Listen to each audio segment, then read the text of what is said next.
ከመተኛታችሁ በፊት አንድ የሻይ ማንኪያ የዱባ ፍሬ መውሰድ ብቻ በተፈጥሮ የተሻለ እንቅልፍ እንድታገኙ እንደሚረዳችሁ ታውቃላችሁ?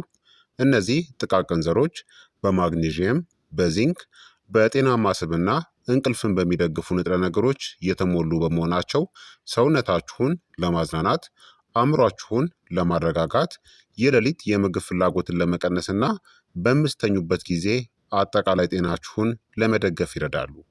በዛሬው ቪዲዮ ላይ ከመተኛታችሁ በፊት የዱባ ፍሬን የመመገብ 10 ጠንካራ ጥቅሞችንና ከፍተኛ ውጤትን ለማግኘት የምትወስዱበትን ምርጥ መንገድን እንቃኛለን። የዱባ ፍሬ ከመተኛታችሁ በፊት ልትመገቧቸው ከምትችሏቸው ከፍተኛ ንጥረ ነገር ካላቸው ምግቦች ውስጥ አንዱ ናቸው። ትንሽ መጠን አንድ የሻይ ማንኪያ አእምሮን፣ ጡንቻን፣ ልብን፣ የምግብ መፈጨትንና የነርቭ ስርዓትን የሚደግፉ ማዕድናቶችን፣ ጤናማ ስብን፣ አንቲኦክሲዳንቶችን፣ አሚኖ አሲዶችና የእጽዋት ውህዶችን ይዘዋል። የዱባ ፍሬ በተለይ በማታ ተመራጭ የሆኑበት አንዱ ምክንያት በተፈጥሮ ማግኒዥየምና ትሪፕቶፋን የተባሉ ከእረፍትና ከእንቅልፍ ጥራት ጋር የተያዙ ሁለት ንጥረ ነገሮችን ስለያዙ ነው። እንደ ጤናማ የአኗኗር ዘይቤ አካል አዘውትራችሁ ስትጠቀሙባቸው ሰውነትን ለማረጋጋት፣ የሌሊት ውጥረትን ለመቀነስና ጥልቅ እረፍትንም ለመደገፍ ይረዳሉ። ታዲያ የዱባ ፍሬ በተሻለ ሁኔታ ለእንቅልፍ እንዴት ይረዳሉ? የዱባ ፍሬ እነዚህን ይይዛሉ። ማግኒዥየምን ይይዛሉ። ማግኒዥየም ደግሞ ጡንቻዎችን ለማዝናናትና የነርቭ ስርዓትን ለማረጋጋት ይረዳል። ትሪፕቶፋንንም ይይዛሉ። ሴሮቶኒን እና ሜላቶኒን የተባሉ ሆርሞኖችን ለማምረት የሚያገለግል አሚኖ አሲድ ነው። ጤናማ ስብንም ይይዛሉ። ሌሊቱን ሙሉ የደም ስኳርንም ለማረጋጋት ይረዳል። በዚንክም የበለጸገ ነው። የአእምሮ እና የበሽታ መከላከል ተግባራትን ዚንክ ይደግፋል። የፕሮቲን ምንጭም ናቸው። ሌሊቱን ሙሉ ረሃብ እንዳይሰማችሁ ወይም እንድትጠግቡ ይረዳል። ሰውነታችሁ ትሪፕቶፋንን በመጠቀም ሴሮቶኒን እና ሜላቶኒን ማለትም ከእረፍትና ከእንቅልፍ ዑደት ጋር የተያያዙ ሆርሞኖችን ለማምረት ይረዳል። ብዙ ሰዎች ምሽት ላይ አዘውትረው የዱባ ፍሬን ከተመገቡ በኋላ የበለጠ መረጋጋት የሚሰማቸው እናም በምቾት የሚተኙበት አንዱ ምክንያትም ይህ ነው። ታዲያ ከመተኛታችሁ በፊት አንድ የሻይ ማንኪያ የዱባ ፍሬን ብትወስዱ የምታገኙትን ድንቅ ጥቅሞችን ልንገራችሁ። አንደኛ፣ የእንቅልፍ ጥራትን በእጅጉ ያሻሽላል።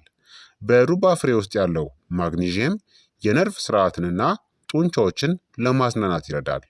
ዝቅተኛ የማግኒዥየም መጠን አንዳንድ ጊዜ ከደካማ እንቅልፍ፣ ከእረፍት ማጣት፣ ከጡንቻ ውጥረትና ከሌሊት ቁርጥማት ጋር ይያያዛል። ትሪፕቶፋን ደግሞ የእንቅልፍ ዑደትን በመቆጣጠር ረገድ ትልቅ ሚና የሚጫወተውን የሜላቶኒን ምርትን ለመደገፍ ይረዳል። አንዳንድ ሰዎች የሚያስተውሉትም በፍጥነት መተኛት፣ የሌሊት መንቃት መቀነስ፣ ከመተኛታቸው በፊት መረጋጋት መሰማት፣ በጠዋትም የታደሰ ስሜትን ታገኛላችሁ። አንድ ጊዜ ከፍተኛ መጠንን ከመውሰድ ይልቅ ታዲያ ዘላቂነት ወይም አዘውትሮ መውሰድ የበለጠ ዋጋ አለው። ሁለተኛ፣ ጡንቻዎችን ለማዝናናትና የሌሊት ቁርጥማትንም ለመቀነስ ይረዳል። ማግኒዥየም በጡንቻ መዝናናት ላይ ትልቅ ሚናን ይጫወታል።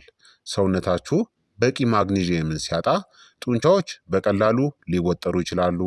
የእግር ቁርጥማትም የተለመደ ሊሆን ይችላል። በሌሊት እረፍት ማጣትም ሊጨምር ይችላል። የዱባ ፍሬ ሌሊቱን ሙሉ የጡንቻን ተግባር ሊደግፍ የሚችል የተፈጥሮ የማግኒዥየም ምንጭን ይሰጣሉ። ይህ በተለይ ከስፖርት በኋላ፣ በዕድሜ ለገፉ ሰዎች፣ በጭንቀት ወቅትና መጠነኛ የሌሊት ጡንቻ ውጥረት ላለባቸው ሰዎች እጅግ ጠቃሚ ነው። ሶስተኛ፣ በምትተኙበት ጊዜ የልብ ጤናንም ይደግፋል። የዱባ ፍሬ ማግኒዥየም፣ ፖታሲየም፣ ጤናማ ስቦችና አንቲኦክሲዳንቶችን ይይዛሉ። እነዚህ ንጥረ ነገሮች ጤናማ የሆነ የደም ግፊትን፣ የደም ስር ስራን፣ የደም ዝውውርን እና የልብ ምትንም ለመደገፍ ይረዳሉ። በሂደት የተቀነባበሩ የሌሊት መክሰስ ምግቦችን በንጥረ ነገር የበለጸጉ ዘሮች መተካታችሁ የተሻለ የልብና የደም ስር ጤናን ይደግፋል። አራተኛ፣ ሌሊቱን ሙሉ የደም ስኳርን ሊያረጋጋም ይችላል። የሌሊት የደም ስኳር መዋዠቅ የሌሊት ረሃብን፣ ለደካማ እንቅልፍ፣ ለጠዋት ድካምና ለጣፋጭ ፍላጎት ምክንያት ሊሆን ይችላል። የዱባ ፍሬ ፕሮቲን፣ ፋይበር እና ጤናማ ስብን ይይዛሉ። ይህ ጥምረት የምግብ መፈጨትን ያዘገያል እና በሌሊት የደም ስኳር መጠን እንዲረጋጋም ሊረዳ ይችላል። ይህ ማለት ስትነቁ የረሃብ ስሜታችሁ የቀነሰ፣ መንቀጥቀጥ የሌለባችሁ እናም የበለጠ ጉልበት ያላችሁም እንድትሆኑ ያደርጋችኋል። አምስተኛ የአእምሮ እና የነርቭ ስርዓትን ተግባርም ይደግፋል። የዱባ ፍሬ ለአእምሮ ጤና የሚረዱ ማግኒዥየም፣ ዚንክና በአንቲኦክሲዳንቶች የበለጸጉ ናቸው። እነዚህ ንጥረ ነገሮች ለነርቭ ግንኙነት፣ ለስሜት መረጋጋት፣ ለአእምሮ ሴሎች ጥበቃ እና ለአእምሮ መዝናናትም ይረዳሉ። ስድስተኛ የምሽት ረሃብንና የጣፋጭ ፍላጎትንም ለመቀነስ ይረዳል። ብዙ ሰዎች ምሽት ላይ ረሃብ ስለሚሰማቸው ጣፋጭ ምግቦችን ይመገባሉ። የዱባ ፍሬ ፕሮቲን፣ ጤናማ ስብና ፋይበርን ይሰጣሉ።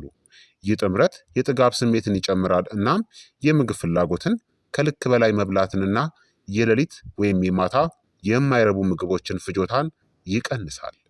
ሰባተኛ የበሽታ መከላከል ጤናን ይደግፋል። የዱባ ፍሬ በተፈጥሮ በዚንክ የበለጸጉ ናቸው። ዚንክ በሽታ ለመከላከል ሴሎች ተግባር፣ ለቁስል ፈውስ፣ ለማገገምና ኢንፌክሽኖችን ለመዋጋት አስፈላጊ ነው።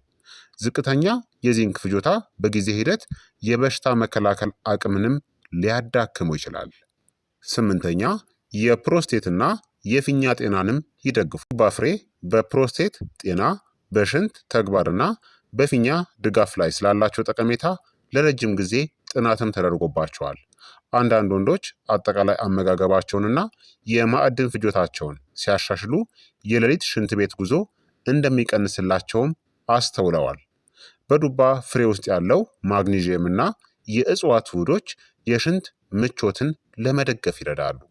ዘጠነኛ ብግነትን ወይም ኢንፍላሜሽንን በሚዋጉ አንቲኦክሲዳንቶች የበለጸጉ ናቸው። የዱባ ፍሬዎች እንደ ቫይታሚን ኤ ውህዶች፣ ካሮቲኖይድስ እና ፖሊፊኖልስ ያሉ አንቲኦክሲዳንቶችን ይይዛሉ። እነዚህ ውህዶች ሴሎችን ከኦክሲዲቲቭ ስትረስ እና ከብግነት ለመጠበቅ ይረዳሉ። የረጅም ጊዜ ብግነት ከልብ በሽታ፣ ከስኳር በሽታ፣ ከመገጣጠሚያ ህመም እና ከእርጅና ጋር በተያያዙ ጉዳቶች ጋር ይያያዛል። አስረኛ ጤናማ የምግብ መፈጨትንም ይደግፋል። የዱባ ፍሬ የምግብ መፈጨትን የሚደግፉ ፋይበርና ጤናማ ስብን ይይዛሉ።